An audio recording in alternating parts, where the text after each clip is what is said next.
Today we're going to be painting a Ford Focus rim from the factory painted aluminum to a gloss black. We've already got it cleaned up and wiped down with alcohol. Let's see how it goes.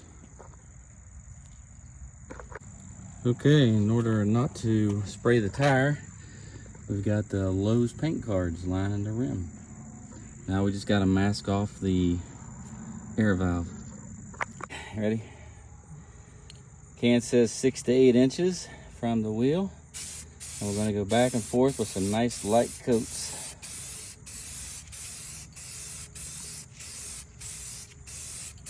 It's always better to do light coats. That way you know it's sticking.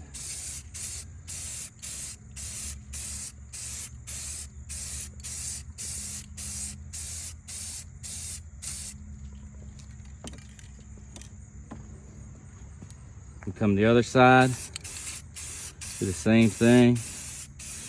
Put some light coats on it, then we're going to let it dry for a few minutes.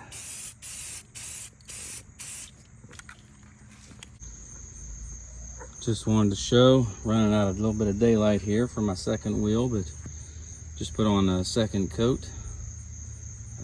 So yeah, it's looking all right. Nice gloss. I went with gloss black on this one. So yeah, I put the other one on the car. It's looking pretty good. So can't wait to see what one side looks like. All right, well, thanks for checking out my video.